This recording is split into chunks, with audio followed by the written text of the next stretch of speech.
South India shopping మాల్లో blockbuster Ashadham #1 kilo sale.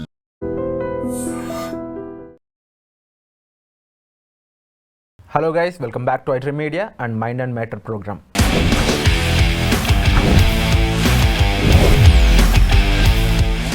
ఇక ఈరోజు ఎపిసోడ్లో చాలా ముఖ్యమైన విషయం తెలుసుకుందాం.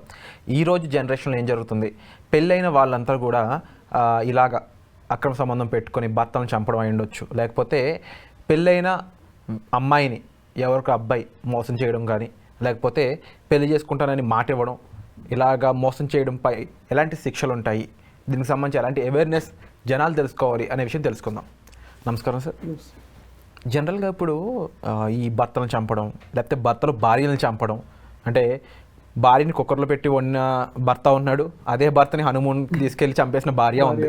సో ఓవరాల్గా మొత్తం ఇలాంటి ఒక సంస్థ, ఇలాంటి ఒక వ్యవస్థ మారిపోయిన ఇలాంటి సిచ్యువేషన్లో ఎవరైనా పెళ్ళైన వ్యక్తుల్ని, అది అమ్మాయి ఉండొచ్చు, అబ్బాయి ఉండొచ్చు, నేను నిన్ను పెళ్లి చేసుకుంటానని ఒక బయట నుంచి ఒక అమ్మాయి అయి ఉండొచ్చు, అబ్బాయి అయి ఉండొచ్చు, ఇలా ఒక వల వేసి వాళ్ళని కన్విన్స్ చేశాక, వాళ్ళు చెప్పినట్లు వీళ్ళు డివోర్స్ తీసుకున్నాక పెళ్లి చేసుకోకపోతే ఈ పర్సన్కి ఏమైనా శిక్షలు ఉంటాయా?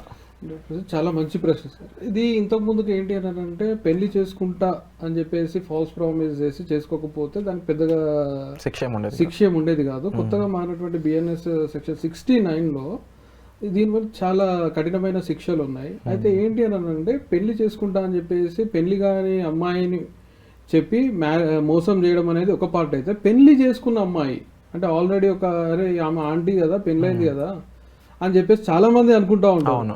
కానీ అట్లా కాదు. ఇప్పుడు ఏమైతుందంటే, పెళ్లి చేసుకున్న తర్వాత కూడా ఆ అమ్మాయికి మ్యారేజ్ అయిపోయింది ఆల్రెడీ, కానీ ఆ అమ్మాయికి మ్యారేజ్ అయిపోయిన తర్వాత కూడా వీడు వచ్చేసి ఒక పర్సన్ ఆ అమ్మాయి కేసు పెట్టడానికి ఉన్నటువంటి గ్రౌండ్స్ నేను చెప్తా. ఎట్లా అంటే, రేపు పొద్దుగాల వచ్చేసి నాకు నా భర్తకి పడట్లేదు అని చెప్పేసి తెలుసుకున్న తర్వాత నాకు నా భర్తకు డివోర్స్ ఇప్పిస్తా అని చెప్పేసి ఈ పర్సన్ చెప్పినాడు. నేనైనా నమ్మినాడు. ఎందుకంటే మన దేశంలో ఇప్పటికీ విమెన్ ని వీకర్ సెక్షన్ లో ఉన్నటువంటి వ్యక్తిగానే చూస్తూ ఉన్నాం. సో షీఈ్ ఈ రోజుకి ఎటు B women in weaker section, తను ఇప్పటికీ వీకర్ సెక్షన్ లోనే ఉంది. సో ఏంటంటే, ఒక అమ్మాయిని, ఒక పెళ్ళైనప్పటికీ ఆ అమ్మాయిని మోసం చేసేసి, ఆ అమ్మాయికి నేను మ్యారేజ్ చేసుకుంటా అని చెప్పేసి ఫాల్స్ ప్రామిస్ చేసేసి ఆ అమ్మాయిని మ్యారేజ్ చేసుకుంటా అన్న ఆలోచనతోనే ఫిజికల్ గా రిలేషన్స్ ఏర్పరచుకున్న తర్వాత ఆ అమ్మాయిని మ్యారేజ్ చేసుకోవట్లేదని ఆ అమ్మాయి కేసు పెట్టినప్పుడు ఆ కేసు ఎఫ్ఐఆర్లు అవుతున్నాయి. దాంట్లో వీళ్ళు కోర్టుల చుట్టూ తిరుగుతూ ఉన్నారు. ఎప్పుడో 5 ఏళ్ల తర్వాత 6 ఏళ్ల తర్వాత వీళ్ళ అదృష్టం బాగుంటే కన్విక్షన్ పడకుండా నాట్ గిల్టీ అని ప్రూవ్ అవుతున్నారే తప్పితే చాలా వరకు సఫర్ అవుతున్న సందర్భాలు ఉన్నాయి. కాబట్టి పిల్లలు ఇప్పుడు ఎవరైతే టీనేజర్స్ ఉన్నారో, ఆంటీ కదా, మ్యారేజ్ అయింది కదా, ఆమె నన్ను ఏం చేయగలుగుతుంది అని చెప్పేసి అనుకోవడం చాలా. ఒక అబ్బాయి కోర్టుని, పోలీస్ వాళ్ళని అప్రోచ్ అయినంత ఈజీగా ఒక అమ్మాయి అవ్వలేదని ఒక ధైర్యం కూడా ఉంటుంది కదా. అవును, కానీ ఆ అమ్మాయికి 100% కేసు పెట్టినటువంటి అవకాశం ఉంది. ఇవి మన చట్టాలు క్లియర్ గా చెప్తా ఉన్నాయి, వాళ్ళు కేసులు అవుతున్నాయి కూడా.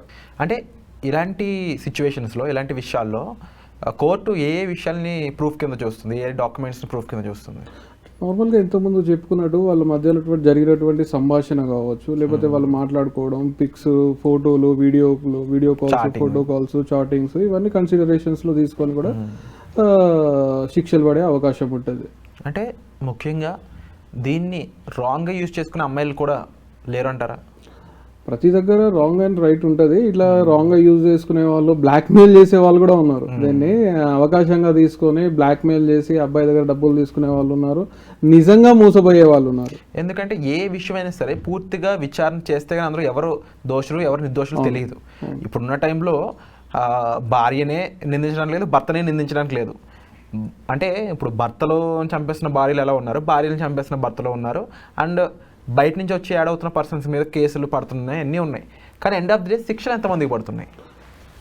శిక్షలు ఎంతమందికి పడుతున్నాయి అంటే, మనకి ఏంటంటే ట్రయల్ ప్రొసీజర్ కొంత టైం తీసుకుంటూ ఉంటుంది. ఆ ట్రయల్ ప్రొసీజర్లో ఏంటి అని అంటే, Day 1 రోజు కేసు లాంచ్ చేసిన రోజు ఉన్నంతటువంటి ఇంట్రెస్ట్ కానీ, అంత కోపం కానీ ఆ రోజు వరకు రాదు. సో వీళ్ళు ఏం చేస్తారంటే, మధ్యలో కాంప్రమైజ్ అవ్వడము, లేకపోతే ఇంకో రకంగా సంధి కుదుర్చుకోవడము, విట్నెస్ హాస్టిల్ అయిపోవడము, లేకపోతే ప్రాపర్ విట్నెస్ అనేది దొరకకపోవడము, దీనివల్ల ఏంటంటే కొంత శిక్షలు పడే విధానంలో జాప్యం జరుగుతుంది. బట్ ఖచ్చితంగా శిక్షలు అనేటివి ఎవరైతే విక్టిమ్ మహిళ, ఎవరైతే విక్టిమ్ పర్సన్ ఉన్నారో ఆ వ్యక్తి, ఎవరైనా విక్టిమ్ ఖచ్చితంగా స్ట్రాంగ్గా నిలబడగలిగితే చివరి వరకు శిక్షలు పడే అవకాశం చాలా. అంటే శివరావు గారు, ముఖ్యంగా ఇలాంటి వివాహేతర సంబంధాలు అయి ఉండొచ్చు, లేకపోతే ఇలా చంపుకోవడం వరకు అయి ఉండొచ్చు, వీళ్ళ మైండ్లో ఎందుకు ఇంత రకమైన హింస వస్తుంది? ఇన్ కేస్ ఇల్లీగల్ రిలేషన్షిప్ ఉందనుకున్నట్లయితే తర్వాత విడిపోతారు, కలిసి వాళ్ళు కలుస్తారు, దూరంగా ఉంటారు. ఇది ఒక వెస్ట్రన్ కల్చర్ కింద మనం చూస్తున్నాం దీన్ని అంతటిని. ఇది ఇప్పటికీ నార్త్ ఇండియాలో అయితే ఆల్రెడీ వచ్చేసింది ఇది ప్రాపర్గా, సౌత్ ఇండియాలో అయితే ఇప్పుడు స్టార్ట్ అవుతుంది అనుకున్నట్లయితే, ఈ చంపుకునేవి మాత్రం ఎక్కడ నార్త్ ఇండియాలోనే చూడలేదు, వెస్ట్రన్ కల్చర్లోనే కూడా చూడలేదు ఇన్ని రకాల కేసులు. ఇది ఎక్కువ ఇండియాలో ఇప్పుడు రావడానికి గల కారణం ఏమై ఉంటుంది అంటారు? అంటే ఇండియాలో ఏంటి అంటే మనము పూర్తిగా వెస్ట్రన్ కల్చర్లో లేము, అట్లా అని చెప్పేసి ట్రెడిషన్ కల్చర్లో ఉన్నాము అని చెప్పేసి భ్రమలో బ్రతుకుతా ఉన్నాం. అది ట్రూ. ఏంటంటే నార్మల్గా వీఆర్ ట్రెడిషన్ అనుకుంటున్నాం, కానీ ఆల్రెడీ మనం ఆ ట్రెడిషన్ అనే లిమిట్ని ఎప్పుడో క్రాస్ చేసి వెళ్ళిపోయినాం, చాలా రోజులు అవుతుంది. ఇంకా భ్రమలో బ్రతుకుతున్నాం. ఏంది అని అంటే వీడు చేసేది కానీ చేస్తాడు, వీడు లంగ పనులు, సెక్స్ చేస్తాడు, ఫిజికల్ రిలేషన్ కోరుకుంటాడు, అన్నీ చేస్తాడు. బయటకు వచ్చే వరకేమో నేను పతితను అని చెప్పేసి చెప్పుకుంటూ ఉంటాడు. సో ఈ కాన్సెప్ట్లో తనకు సంబంధించినటువంటి ఆ ఇన్ఫర్మేషన్స్ని బయటికి వస్తే పరువు అవుతుంది అనే కారణంతోనే ఈ హత్యలు చేయడం అనేది మన ఇండియాలో ఎక్కువ అవుతుంది ఈరోజు. అంటే ఇప్పుడు దీనికి గల ఫుల్ స్టాప్ అనేది వాళ్ళ వ్యక్తిగత పనులు ఏవైతే ఉన్నాయో, అవతల పర్సన్ మనతో ఇలా ఇంటిమిడేటెడ్గా ఉంటున్నాడు, వాళ్ళని కనుక్కోవడం ఎలాగా, వాడి ఇంటెన్షన్ కనుక్కోవడం ఎలాగా? ఇప్పుడు ఎవరికైనా మాట్లాడితే తెలిసిపోతుందండి, ఎవరికైనా ఎవరి ఇంటెన్షన్ అయినా మాట్లాడితే తెలిసిపోతుంది. కానీ వాళ్ళ వ్యక్తిగత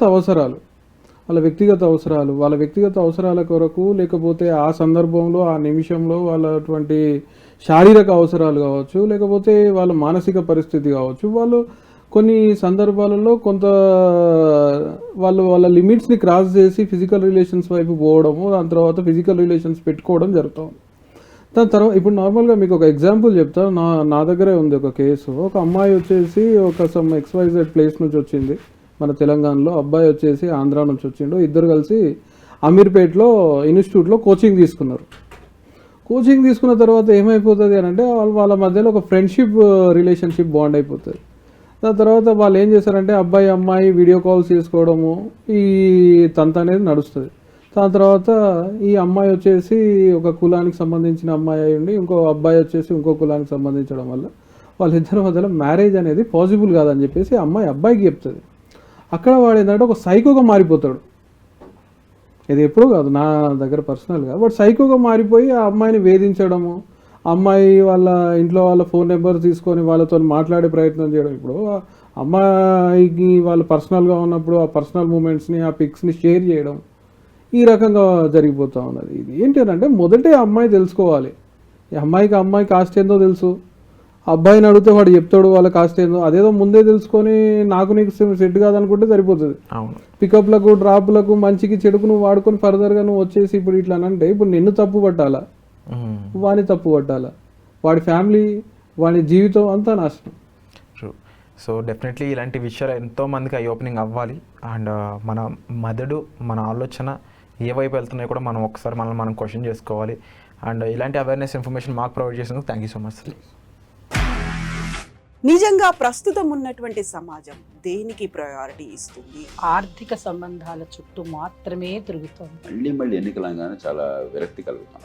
మంచి అనిపిస్తుంది కదా, లేడీస్ కూడా ఛాలెంజింగ్ జాబ్స్ చేసినప్పుడు చాలా బాగుంటది. ట్రాఫిక్ అసిస్టెంట్స్ గా నియమించిన ట్రాన్స్జెండర్స్ అందరితో సాల్యూట్ చేయించుకుంటున్నారు. ఫుడ్ డెలివరీ ఇవ్వటానికి వెళ్ళినటువంటి డెలివరీ బాయ్ అనిల్ పై కళ్ళ ముందు